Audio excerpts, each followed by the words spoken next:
1896, a New Zealand farmer decided to carry out an unusual experiment. He transported 400 hybrid sheep bred for wool production to a remote, uninhabited island.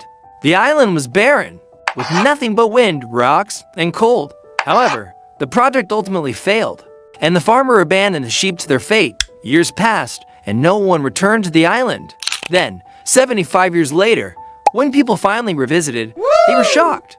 The flock had not only survived, it had thrived and evolved. The sheep had grown larger, developed thicker wool, and adopted completely wild behaviors. They had transformed into something entirely different, almost like a new species. But how did they survive? And what island was this?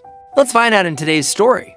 Located in the South Pacific, Campbell Island was discovered in 1810 by an Australian sea captain during a sealing expedition. Since the ship was owned by the Campbell brothers of Sydney, he named the island after them. Initially, the island was used for seal hunting, and later, it became a base for whalers. Then, in 1896, the island was included in a government pastoral lease system, allowing individuals to rent land for livestock grazing. James Gordon, a farmer from Gisborne, was the first to lease the island. He shipped 400 sheep, along with timber for shelters, to Campbell Island. However, by 1900, he faced financial difficulties and sold the project to Captain Tucker, who expanded the operation.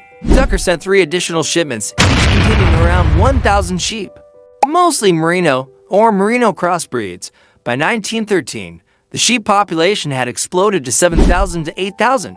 The island was surprisingly suitable for grazing, with abundant vegetation, including giant plants that maximize sunlight absorption, helping the sheep survive the harsh conditions. Over time, the island's resources began to deplete. By 1931, the sheep population had dropped to 4,000, and the project was abandoned. The workers were stranded on the island for 2 years without a boat or means of communication. When the government finally rescued them, the wool they had collected wasn't even enough to cover the cost of the rescue ship.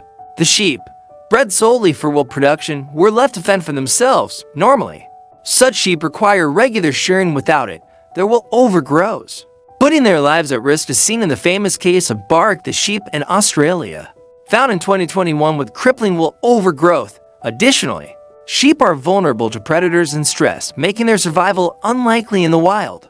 Yet, Campbell Island's harsh environment worked in their favor. The steep cliffs and strong winds kept pests away, and there were no natural predators. Between 1931 and 1958, something remarkable happened. The sheep population, after an initial decline, began to recover naturally. The weaker sheep died off, leaving only the strongest and most adaptable. These survivors passed on their resilient traits, leading to a new breed of wild sheep. When researchers returned in 1975, they found sheep that looked completely different, longer legs and raised heads unlike domestic sheep, weather-resistant while coarser and less dependent on shearing, strong jaws adapted to tearing tough island plants. New behaviors, such as giving birth standing up and walking within minutes, resistance to foot rot, a common sheep disease. They had essentially rewilded themselves, behaving like their ancient ancestors. In 1937, the New Zealand government designated the island as a nature reserve. By 1954, it was officially declared a protected sanctuary, and an order was issued to remove all sheep. Between 1970 and 1976, a few sheep, 58 in total, were rescued for breeding programs.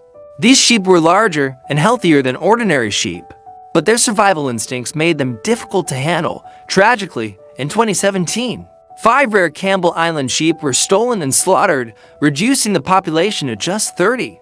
The owner was devastated, especially since some of the stolen sheep were pregnant. If left undisturbed, these sheep might have evolved into a completely new species, much like other isolated animals, e.g., the Galapagos finches. However, human intervention cut short this natural experiment. This story shows how isolation and natural selection can drive rapid evolution. Had these sheep remained on Campbell Island, they might have become a unique species, proof of nature's incredible adaptability. What do you think? If a group of animals were left on a remote island for decades, could they evolve into something entirely new?